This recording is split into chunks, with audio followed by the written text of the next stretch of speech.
The saga that is the Argentine Air Force's attempts to buy modern fighter jets looks set to take yet another turn. According to a report in the Buenos Aires Times, the White House itself is asking Congress to authorise the sale of 24 Danish F-16As and Bs to the Argentine Air Force. This organisation has been gradually degrading over several decades because of Argentina being under a British arms embargo after the 1982 Falklands War. Why does a British arms embargo restrict Argentina's fighter choices so much?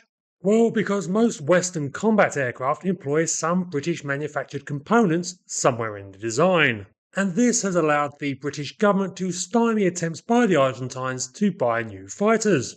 Long-term viewers of the channel may remember some of the coverage I've given this subject in the past, which included attempts to buy Mirage F1s from Spain, Israeli Kafirs, and in 2020 the South Koreans announcing that they had been blocked from selling Fa-50 light fighters because the aircraft contained British parts. The situation for the Argentine Air Force has become essentially beyond critical, with the organisation not having had anything close to a proper fighter for several years now. This is in sharp contrast to neighbouring nations such as Chile, which operates the American F-16, and Brazil, who build Saab Gripen fighters under licence. The Argentines had announced that because of the restrictions from the embargo, they were forced to look at fighters that did not have British components, which essentially meant those of either Russian or Chinese origin. The Indian LCA fighter was also apparently favoured, but again this had some British components in its build, and so the Argentines said that they couldn't consider it unless alternatives were sourced and fitted. Russia's MiG-35 was swiftly excluded, and in 2021 the Argentines announced that they were in talks on purchasing 14 or 15 JF-17 Block 3 fighters. These aircraft are a Chinese design jointly produced between that country and Pakistan. At the time, it was recognised that this represented an aggravation for the United States. Traditionally touchy about its influence in South America, the US was bound to be wary of the Chinese getting a firm foothold in Argentine defence. After all, purchase of the JF-17 would entail the acquisition of other Chinese armaments to go along with them, which would probably start the beginning of greater Chinese sales of other armaments to the country and, as a consequence, greater influence in Argentina. So, if the Buenos Aires report is correct, it does seem that the White House is moving to head off the issue by offering the Argentines the ex-Danish F-16s, revitalising their air defence forces and cutting the Chinese out. Of course, it remains to be seen whether the Argentines will go for it, though it seems like a reasonable enough deal. The figures are somewhat up in the air, but apparently the options are 15 new JF-17s or the 24 older F-16s for a ballpark figure of $700 million. Naturally, the decision is now more about politics than defence requirements, but we shall watch to see what occurs.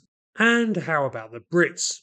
Well, apparently they have been informed and are content to let the deal pass. I mean, they couldn't actually stop it, as the F-16 doesn't have any British components in it.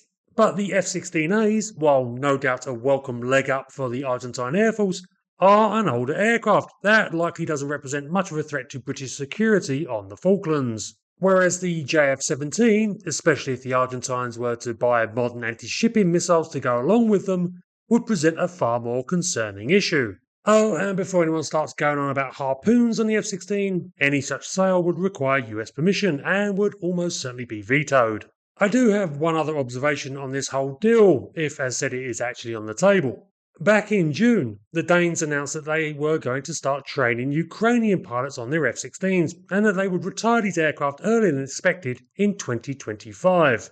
The situation was read that the Danes would supply the F-16s to Ukraine as military aid for their ongoing war with Russia.